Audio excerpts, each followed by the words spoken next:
friends, this is Mr. Mullet Gaming, presenting a review show dedicated to the RPG video game genre. Well, to celebrate my recent beat of Octopath Traveler, I've decided to travel through my local woods. Confident that I will emerge on the other side, I've decided not to pack any food, water, or gear. Prior to my departure, I was able to record a review of my playthrough. So be sure to study your area trail maps and let's check it out.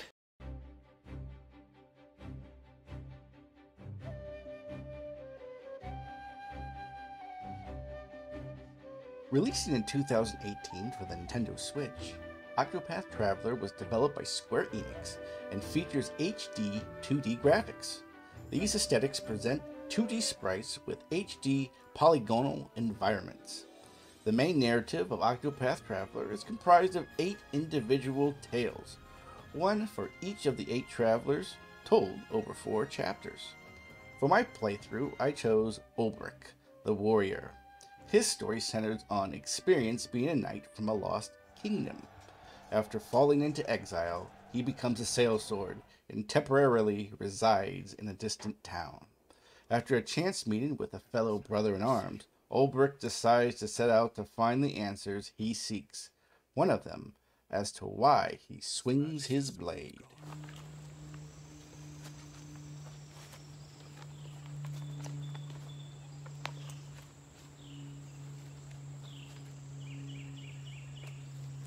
Gameplay offers standard turn-based battle mechanics with random encounters. Each character has their own set of unique skills and attributes. Furthermore, a job system is available where combining jobs is key to success during battles. Job points are accrued during battles, where skills can be upgraded depending on how many points you've earned. The main theme within Octopath Traveler is the branches of different story paths. In traditional RPG storylines, the actions of one antagonist brings a group of protagonists together to fight back against evil and save the world from certain doom.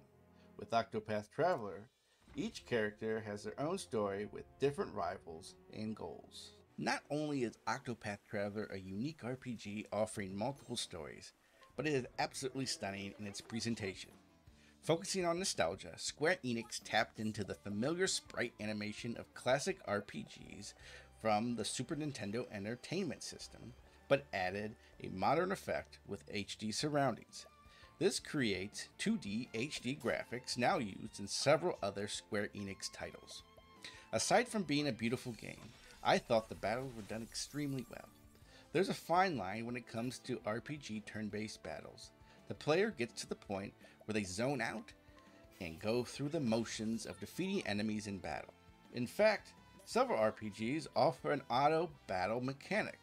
This takes out the most important element of an RPG, the tactical battle strategy.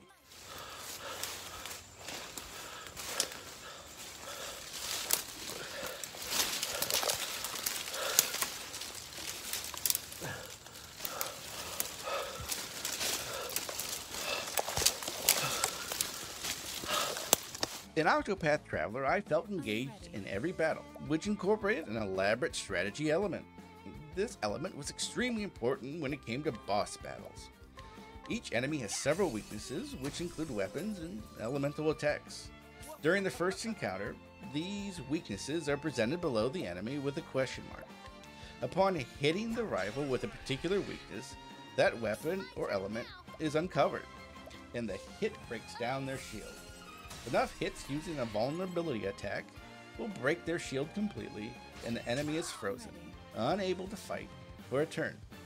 Additionally, you can see which of your characters is up next, adding an extra layer of strategy to battles. For example, I would chip away at a boss with their weakness, then once frozen, attack with my strongest arsenal boosted. Not forgetting about boosted abilities, after each turn, characters will strengthen, which is represented by a gold dot above their name. Boosted abilities provide additional damage and create a strong and devastating impact within battles, leading to a satisfying experience. There are times that a boss battle took me well over 1 hour to complete. With that, this is an extremely long game. Dungeons are short, but you will need to build up each character to their recommended level, which is indicated within the game. Taking over 52 hours to beat, I only finished 1 out of 8 storylines. This is easily a 100 plus hour game and adds a ton of replay value. Overall, this was a middle of the road game difficulty wise. Some areas were tough, but could be corrected by grinding, which is needed and at a tolerable level. Overall, I absolutely love this game.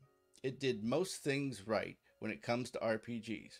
However, I did find some of the storylines dry and they all lack complexity.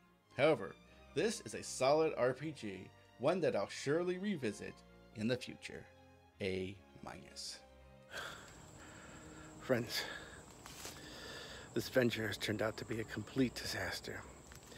I'm lost, hungry, scared, and severely dehydrated. I regret this decision. But what I don't regret is my playthrough of Octopath Traveler. The stunning presentation, satisfying battle strategy, and vast array of unique characters makes this a must-play RPG. As my phone battery slowly depletes, I reflect on my decision and what went wrong.